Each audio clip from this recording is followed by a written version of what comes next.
Let's cover this other product real quick. Not super quick, but quick enough. It's called the Loknob. Yeah. We were contacted by Loknob before NAMM. They asked us to please come check them out and to tell our audience about them. They were gracious enough to give us 2 of them to try out.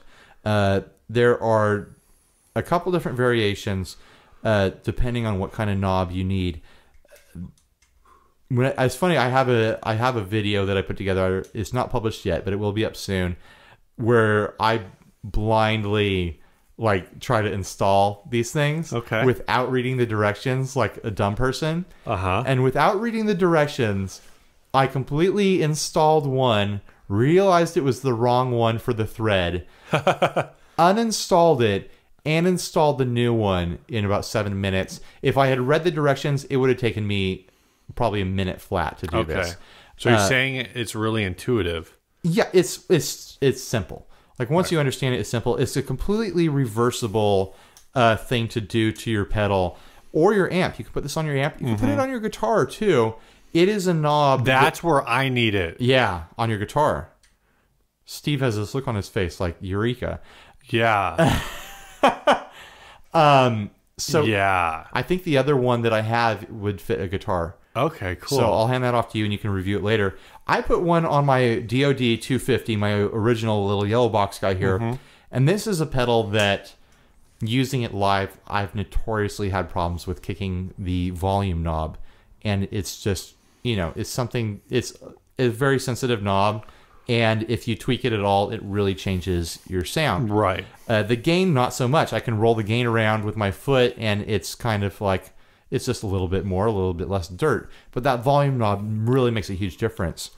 So you put this thing on, and it grabs with, like, it's made out of metal, and it grabs with teeth. You can hear it clicking here. It grabs where you want the knob to be, and just holds it there. You could kick this and it's not going to go anywhere. You know what it makes me think of is it's like it turns your pot, like your knob, your volume knob in this case, into like a rotary switch. Exactly. There's, you know, like it's probably like 100 different little teeth settings in here. And the way this works is you take off your original knob, you figure out which size thread you need, and you use that that specific lock knob. You take off the bolt holding in the pot, and then you put the base of this around the thread of the pot, and then you bolt it back down with the bolt from the pot. Okay.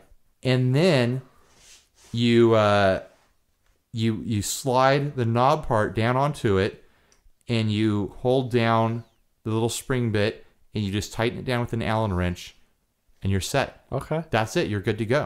Cool. Like, it's really easy. I could take this off and put the old knob back on in a minute flat, as long as I have that Allen wrench and I have a pliers to take the the hex nut off.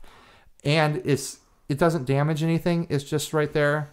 I could reverse this anytime I want, but it's totally stage ready. Yeah. And I'm not going to mess up my settings by accidentally kicking it. I feel like, so I'm thinking of like a couple guitars. One, like the PV, the knobs aren't really in great positions for the way that I play. Sure. The volume knobs, so I'm always like knocking my volume down. Problem solved. Yeah. Hopefully. A lot of guys who don't like Strats, like that's one of their big complaints, is the volume knob's in the wrong spot. Yeah. Well, problem solved. Guys who are always reversing the control plate on their Telecaster, again, problem solved. Right. Maybe, you know. I mean, the guys do that for different reasons. The Strat knob is a notorious Of course, the downside of all of this is if you are a volume roller, then you're kind of stuck. It's not for you, but you know, use them on amps, use them on pedals, use them on guitars, use them on a freaking soundboard. Yeah, you got a 6-year-old who wants to turn. Oh, actually, my kid could probably defeat it. You got a 1-year-old who wants to turn all your knobs. Problem solved. And it's not like these other systems I've seen where it's like it cements your knob in place. Right. It is stupid easy to pull that up and twist it. Yeah, you can still adjust it. So if you're if you're at 11 o'clock on one song and 3 o'clock on the next song and I don't know, whatever on the song after that, like you can still do that. You can adjust on the fly, no problem. They don't look terrible either. It's a really attractive design.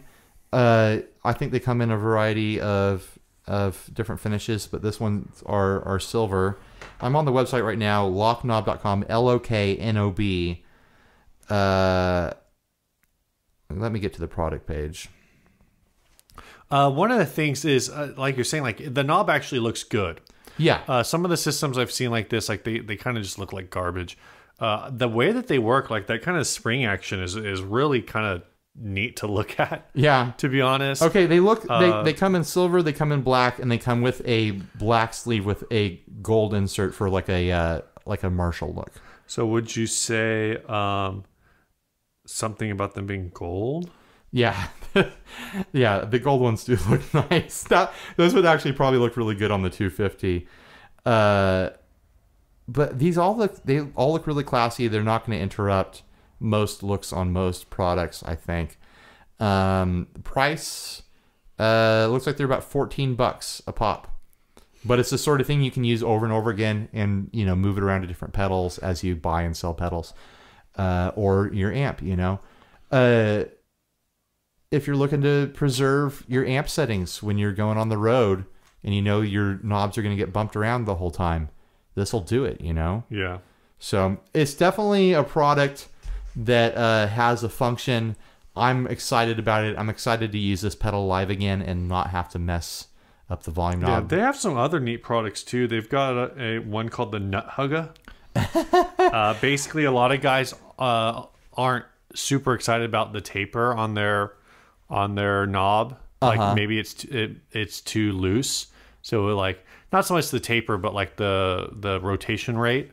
So the way the Nut-Hugga is supposed to be designed is to make it like harder to turn. Oh yeah, I remember that. So it's just kind of like a tighter thing. And I know some guys, I've heard different people say like, oh, well, my trick is just to put like a gasket underneath it and then put it down tight or whatever. But this is, you know, probably something similar to those along those lines. Yeah. I feel like this is the lock knob is kind of a specialty item because you're looking at each one of these knobs is $14 to $15. So it's probably not ideal if you've got like, you know, 8 pedals on your board and you want to replace every knob with it. But like I chose the pedal to demo this on that I know I've had live problems with. It's something where like if this is a known problem for you and you're looking for a solution, this could be your answer for it. I feel like this is like an infomercial episode.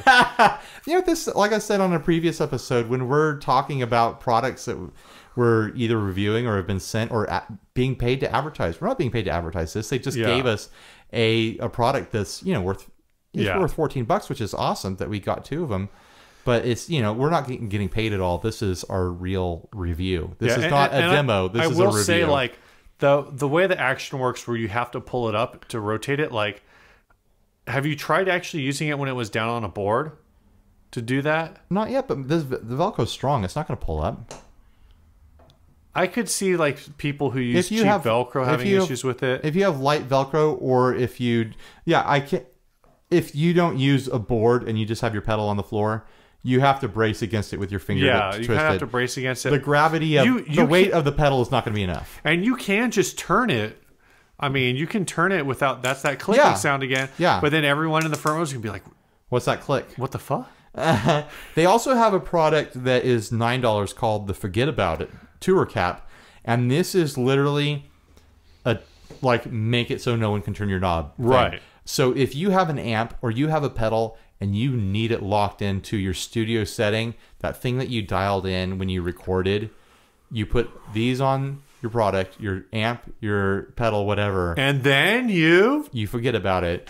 See, that's when it sounds like an infomercial. This, to me, like, that's a no-brainer for, like, touring guys. Yeah. If you have a locked-in thing, you lock in all your tone and your other settings, your gain settings on your amp, and you just leave the master volume to tweak that. And it's like, you know that you're going to have the same thing every time. And I'm sure it works on an Allen wrench. If you really need to get at it, you hit the Allen wrench real quick and get what you need to do. So I have a feeling that these are getting bought up by roadies everywhere. Right. Like, this is a total, like, roadie candy thing. Like, oh, I got to buy 100 of these for all my tours this year, you know? So yeah, I'm pretty happy with it. Definitely, I don't have any problems with it at all. With any of this stuff, it's a little bit of a bummer to have the perceived loss of half a degree of tweakability because of the way the teeth work. But let's be honest, it doesn't really change anything. Like, I'm changing this thing. If it was a clock, each tooth is a minute on this. You know, it's not like I'm missing 5 minutes with each tooth, you know. Right. And that's a good point. Yeah. So there's not really anything you're losing with this. It's just protection for your settings. All right. So should we move on and wrap this thing up? Let's wrap it up. See you guys next week. Bye.